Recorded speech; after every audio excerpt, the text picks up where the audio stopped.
વડોદરા મહાનગરપાલિકાની કચેરી ખાતે રિવ્યૂ બેઠક મળી હતી.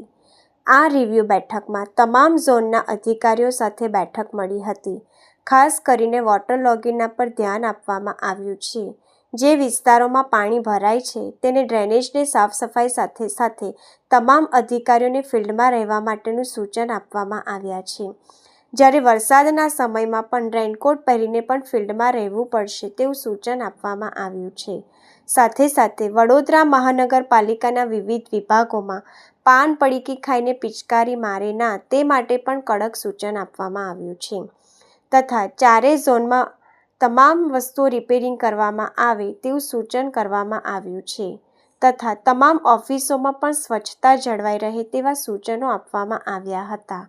આગામી દિવસમાં પબ્લિક પ્લેસમાં ગાર્ડન શાખા દ્વારા વૃક્ષારોપણનો પણ કાર્યક્રમ કરવામાં આવશે. ખાસ કરીને વરસાદની સિઝનમાં જે કામ બાકી પડ્યા છે તે પણ વહેલામાં વહેલી તકે પૂર્ણ કરવામાં આવે. હેરિટેજ બિલ્ડિંગ માંડવી અને લાલકોટમાં પણ કામગીરી શરૂ કરી દેવામાં આવી છે.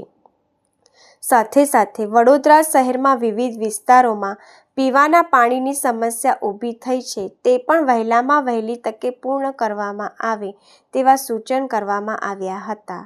સાથે સાથે આગામી દિવસોમાં કુલપાટો પાર્કિંગ શરૂ કરવામાં આવે અને ગેરકાયદેસર દવાઓ દૂર કરવામાં આવે તેવા સૂચન આપવામાં આવ્યા છે. વરસાદથી કાસો પણ સાફ સફાઈ કરવામાં આવે તેવા સૂચન કરવામાં આવ્યા હતા. જેને લઈને આજે વધુ વિગતમાં મ્યુનિસિપલ કમિશનર અરુણ મહેશ બાબુએ પ્રતિક્રિયા આપી હતી. સૌથી પહેલાં આજે ચારો ચાર ઝોનલ એન્જિનિયર્સની રિવ્યૂ કરવામાં આવ્યું છે. જે ફિલ્ડમાં ચાલતા અત્યારે કામગીરીમાં સૌથી પહેલાં વોટર લોગિંગ જેટલા એરિયાઝમાં છે વોટર લોગિંગ કાઢવા માટે જે પણ પગલાં લેવાના છે એના ઉપર કાળજી રાખવાનું કીધું છે. ડીવોટરિંગ પમ્પ્સ એક્ટિવેટ કરવાનું હોય તો ડીવોટરિંગ પમ્પ્સને પણ એક્ટિવેટ કરવાનું કીધું છે. જે જગ્યામાં ડ્રેનેજ ક્લોગિંગ છે ત્યાં સાફ સફાઈ કરીને ડાકડાઓનું ક્લીન કરીને પાણીનું જે લોગિંગ છે વોટર લોગિંગ છે એને નિકાલ કરવા માટે સૂચના આપી છે. તમામ અધિકારીઓને કર્મચારીઓને ડીઈ અને એઈઝને ફિલ્ડમાં રહેવાની સૂચના આપી છે. હવેથી 4-5 દિવસ કન્ટિન્યુઅસ કદાચ વરસાદ હોય યા ના હોય ફિલ્ડમાં રહીને પબ્લિકનું અવર જવરમાં મૂવમેન્ટમાં તકલીફ ના પડે વોટર લોગિંગ ના રહેવું જોઈએ એ તમામ કામગીરી ઉપર ફોકસ કરવા માટે સૂચના આપી છે. વરસાદ હોય તો રેનકોટ પહેરીને પણ અમે ફિલ્ડમાં ઉતરીને કામગીરી કરવાની સૂચના આપી છે. આપ જાણો છો કે ગયા વર્ષે અમે સપ્લાઈઝ પણ કર્યા હતા એ બધા જ અત્યારે ફિલ્ડમાં ઇફેક્ટિવ કામગીરી કરવા માટે જે સૂચના આપી છે. સાથે સાથે નવા ડેવલપિંગ વિસ્તારમાં સીસીટીવી અને એલઈડી બોર્ડ્સની વધારો કરવાનું પણ નક્કી કર્યું છે જ્યાં સેફટી અને સિક્યોરિટી દીકરાઓની અને દીકરીઓની સલામતી માટે સીસીટીવી કેમેરાસ અને રોડની અંદર મોનિટરિંગ સિસ્ટમ અને ટ્રાફિક માટે પણ હવે નવું સીસીટીવી સિસ્ટમ્સ લગાવવાની નક્કી કર્યું છે. ખંડેરાવ માર્કેટમાં પણ આ ફ્લોર સિવાય સેકન્ડ ફ્લોર અને થર્ડ ફ્લોરમાં સ્વચ્છતાને જાળવી રાખવા માટે અને કોઈ પાન પિચકારી ના કરે કોઈ અનનેસેસરી હાથ ધોઈને કચરો ના કરે એ બધા ધ્યાને રાખીને ખંડેરાવ માર્કેટના કોરિડોર્સમાં પણ સીસીટીવી મૂકવા માટે આજે ડિસિઝન લીધી છે. જેથી કરીને જ્યારે આપણે સ્વચ્છતાની વાત કરીએ આપણા પોતાની બિલ્ડિંગમાં પણ સ્વચ્છતા સારી રીતે થવું જોઈએ.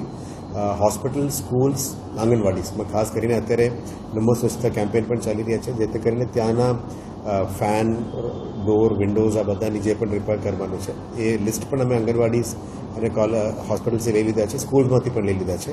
એટલે ચારો ઝોનના આસિસ્ટન્ટ એન્જિનિયર બિલ્ડિંગ્સને ખાસ કરીને આ તમામ રિપેર્સ કરીને ઓફિસને ક્લીન કરવા માટે પણ કીધું છે અને તમામ ઓફિસર્સની અંદર સ્વચ્છતા પણ જાળવી રાખવા માટે આજે તમામ ચારો આસિસ્ટન્ટ કમિશનરે સૂચના આપી છે.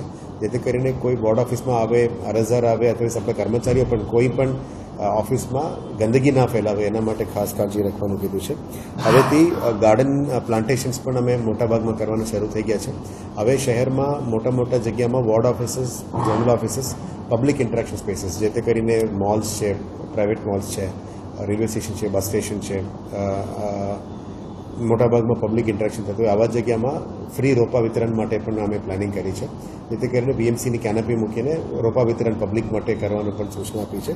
સ્થાનિક લેવલમાં એ વિતરણ થાય તો પબ્લિકમાં મેક્સિમમ ટુ મેક્સિમમ પબ્લિકને ઝાડો અને વાવેતર કરવા માટે એ રોપા પહોંચી શકે. સાથે સાથે ડ્રેનેજનું કામગીરીમાં પણ અત્યારે જે પણ કામો ચાલી રહ્યા છે એનું પણ ફાસ્ટ વહેલા તકે પૂરું કરવા માટે સૂચના આપી છે. જે પણ કામોમાં પેન્ડન્સી છે એ પણ વહેલા તકે પૂરું કરીને સીવર લાઇન સાથે અટેચ કરવાનું પણ સૂચના આપી છે. હેરિટેજમાં માંડવીનું કામ પણ એ લોકોએ શરૂ કરી દીધી છે અને નેક્સ્ટ લાલકોટમાં પણ જે કામ પ્રગતિ હેઠળ છે. ચોમાસાના કારણ જે પેસ્ટિંગની કામ હશે એમાં થોડું ડિલે થતું હશે, પણ એ પણ અત્યારે શરૂ થઈ ગઈ છે. પ્રધાનમંત્રી આવાસનું ખાસ કરીને દેનામાં જે વડોદરા મહાનગરપાલિકાનો એરિયા છે ત્યાં મલ્ટિપલ હાઉસિંગ થઈ શકે કે કેમ એ પણ એક્સપ્લોર કરવાનું કીધું છે. હવે આ 30,000 મકાનોની અમે પ્લાનિંગ કર્યા છે, એમાં લગભગ 12 DPR રાજ્ય સરકારમાં પહોંચી ગયું છે. હવે 3 DPR અમે મોકલી રહ્યા છે, જેથી કરીને આવનારા દિવસોમાં મોટા પ્લોટ્સ જે હાઉસિંગ માટે રિઝર્વ છે ત્યાં હાઉસિંગ ફોર ઓલ સ્કીમ બની શકે એમ છે. પીવાના પાણીમાં હજુ કન્ટામિનેશનનું મોટાભાગના ઇસ્યુઝ પતી ગયું છે એવું મને જણાવવામાં આવ્યું છે. છતાં પણ વોર્ડ નંબર 13, 14, 15 અને 7 નંબર 8 નંબરમાં જે ઇસ્યુઝ હતા એ બધું પૂરું કરવા માટે અને નિરાકરણ જાતે ત્યાં સ્થાનિક લેવલના સ્થાનિક પદાધિકારીઓ પબ્લિક સાથે રહીને એ બધા કામ નિકાલ કરવા માટે એમને અત્યારે સૂચના આપી છે. આપણે આશા રાખીએ કે વહેલા તકે આ બધું કામ પૂરું થાય અને પ્રશ્નથી પાણી આપી શકે. જે લાઇન જોડાણનું કામગીરી બાકી છે 125 MLDનું એ પણ કામ શરૂ થઈ ગઈ છે, પણ તે તો પાણી સીપેજનું કામ છે. પણ એ લોકોએ ટીમે મને કીધું છે કે વિધિન આ મંથ એન્ડ સુધી આ પણ કામ પૂરું કરશું, જેથી કરીને આપણે 50 MLD પાણી આ સિટીમાં લાવી શકાય. આવનારા દિવસોમાં લેક્સના જે ડેવલપમેન્ટ અને રીડેવલપમેન્ટ અને શુદ્ધિકરણ માટે પણ અલગ અલગ એજન્સીસને નક્કી કરવામાં આવી છે.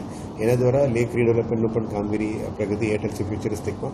આવનારા દિવસમાં વધારે પબ્લિક આની ઉપયોગ કરી શકાય એ રીતનું ડેવલપમેન્ટો ત્યાં લાવવા માટે નાના સ્ટોલ્સ યા અમૂલ પાર્લર યા ફૂડ સ્ટોલ્સ લાવવા માટે કીધું છે. અમારા ગાર્ડન્સમાં પણ લોકો જાય છે, પણ ત્યાં પીવાના પાણી અથવા ચા માટે કંઈ વ્યવસ્થા નથી, એટલે પણ એ પણ રેગ્યુલેટેડ કરવા માંગીએ છીએ, જેથી કરીને VMCનું ઇન્કમ પણ આવે અને પબ્લિક પાસે પણ સુવિધા આપી શકાય એ રીતનું તૈયારીઓ કરી રહ્યા છે. ડાર્ક સ્પોટ્સ અત્યારે ચોમાસા છે એટલે સાંજે પણ વહેલા તકે અંધેરા આવી જાય છે, એટલે જે પણ ડાર્ક સ્પોટ છે એ બધામાં લાઇટિંગ કરવા માટે પહેલાંથી સૂચના આપી છે. લગભગ 38 સ્પોટ્સ આઈડેન્ટિફાઈ કર્યા છે અને ઓલમોસ્ટ 300+ લાઇટ્સ આના માટે એ લોકો આયોજન કરી રહ્યા છે સ્ટ્રીટ લાઇટ ડિપાર્ટમેન્ટ દ્વારા. એ પણ વહેલા તકે પૂરું કરવા માટે નક્કી કર્યું છે. વિશ્વામિત્રીની સાઈડમાં ઝાડ વાવેતરનું કામગીરી કન્ટિન્યુ છે.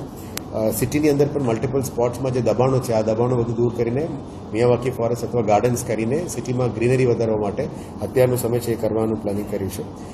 પાર્કિંગના લીધે જે સમસ્યા આવે છે સુપ્રીમ કોર્ટનો પણ આદેશ આવી ગયો છે કે ફૂટપાથને ફ્રી કરવું જોઈએ લોકોને ચાલવા માટે, પાર્કિંગ માટે નથી, અને ફૂટપાથને ક્લીન કરવાની એ કામગીરી પણ કન્ટિન્યુ રહેશે.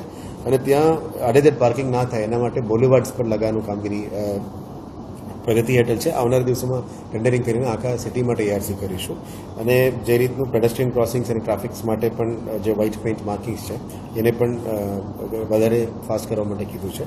CND બેઝ આપણા માટે એક મોટું સમસ્યા સિટીમાં થઈ રહ્યા છે. અમુક વિસ્તારમાં વોર્ડ્સમાં જોશો તો રોડની સાઈડમાં જ કાટમાળ ઉતારીને લોકો આવા પ્રવૃત્તિઓ કરી રહ્યા છે. એના ઉપર દંડનીય પ્રક્રિયા કાર્યવાહી કરવા માટે આજે town planning department, assistant commissioner, solid વેસ્ટના સેનિટરી ઇન્સ્પેક્ટર્સ તમામને સૂચના આપી છે. અને CND વેસ્ટ બાબતમાં CND વેસ્ટની એજન્સીનો નંબર પણ મેક્સિમમ ટુ મેક્સિમમ પબ્લિકને મળે એ બાબતની સૂચના આપી છે. સાથે પાણીનું નવું સ્ત્રોત સિંદરોટ માટે 150 MLD નવું બનાવવા માટે ડિઝાઇન ફેઝમાં આવી ગયું છે. અને ઈસ્ટમાં આપણે ટીમ્બી અને નિમેટા અને સાથે આજુબાજુમાં કેવી રીતે સ્ત્રોત વધારી શકાય એ બાબતમાં અત્યારે તૈયારીઓ શરૂ કરી દેવામાં આવી છે. મેઇનલી પ્લાન્ટેશન્સ ઉપર ફોકસ છે, સ્વચ્છતા ઉપર ફોકસ છે, અને પાર્કિંગ અને આવનારા દિવસમાં સ્ટ્રીટ ઉપર જે ઇસ્યુઝ છે એને પણ સોર્ટ આઉટ કરવા માટે જે સુપ્રીમ કોર્ટના આદેશ આવ્યો છે એના ઉપર ફોકસ રાખીશું. મેઇનલી ચોમાસા દરમિયાન રોડમાં વોટર લોગિંગ જેટલું થાય મિનિમમ 4 કલાક, 8 કલાક, 12 કલાક, 24 કલાકમાં મેં અલગ અલગ કેટેગરાઇઝ કર્યું છે. આ પાણી ઉતરે એના માટે વ્યવસ્થા કરવા માટે કીધું છે. અને ભૂખી ખાસ અને રૂપારેલ ખાસ અને મહાનગર ખાસમાં જે સફાઈ માટે જે મશીન ઉતારવાની હતી એ મશીન પણ ટૂંકા સમયમાં આવી જવાના છે એવું જણાવવામાં આવ્યું છે. એટલે ટૂંકા સમયમાં આ પોકલેન મશીન અને આ ડ્રેજિંગ મશીન જે અંદર મૂકીને ક્લીન કરવાનું છે, જેમાં બેઝિકલી પ્લાસ્ટિક બોટલ બધું અટકી જાય છે, એ બધું શરૂ કરવાના છે. હવે એ પણ સૂચના આપી છે કે CSR અથવા આપણા પદ્ધતિથી જે નદી નાળાઓમાંથી વહેણમાં નીકળે છે ગંદકી અને પ્લાસ્ટિક્સ બધાને સ્ક્રીન કરવા માટે નેટ અથવા મેશ બ્રિજની બાજુમાં મૂકીને આ બધા કેચ કલેક્ટ કરવાનું પણ કીધું છે, જેથી કરીને ફ્યુચરમાં કોઈ જગ્યામાં ક્લોગિંગ ના થાય એ બાબતની તૈયારીઓ અને સૂચનાઓ આપવામાં આવી છે.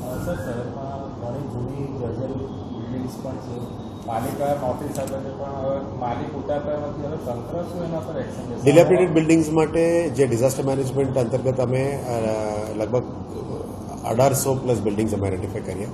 સાથે 400+ લોકોને સ્થળાંતર પણ કર્યા. બાકીના જેટલા લગભગ 1200 છે એ બધાની નોટિસ પણ ઇસ્યુ કરી દીધી છે. પણ આમાં જોખમી હોય તો એને વધુ દૂર કરવા માટે અમે વોર્ડ લેવલથી અને ઝોન લેવલથી કન્વિન્સ પણ કરી રહ્યા છે. ધીરે ધીરે લોકો નીકળવા માંડે છે, પણ જે ના નીકળતા હોય એને પણ મહેનત કરીને અમે કન્વિન્સ કરી રહ્યા છે. પણ જોખમી તો છે જ, અને આ લોકોની પોતાની જવાબદારી છે, કારણ કે અમારા તરફથી તો નોટિસ ઇસ્યુ કરવામાં આવી ગયું છે. આવનારા દિવસોમાં ડેન્જરસ સ્ટ્રક્ચર્સમાં જે ઇલીગલ હોર્ડિંગ્સ પણ ઘણા બધા લોકો લગાવ્યા છે સિટીમાં, એના ઉપર પણ કડક કાર્યવાહી કરીશું. અમે અત્યારે સર્વે પણ શરૂ કરી દીધા છે. જે પણ ઇલીગલ સ્ટ્રક્ચર્સ ઉપર હોર્ડિંગ્સ લગાવ્યા છે, જે પણ રેવન્યુ નથી આપતા, GDCR ગાઈડલાઇનની બહાર જઈને પણ ઇલીગલી લગાવ્યા છે ડેન્જરસ સ્ટ્રક્ચર્સ, તમામ સ્ટ્રક્ચર્સને કાઢવા માટે અમે નક્કી કરી દીધું છે. આવનારા દિવસોમાં ટાઉન પ્લાનિંગ અને એસ્ટેટ ડિપાર્ટમેન્ટ એના ઉપર પણ કાર્યવાહી કરશે.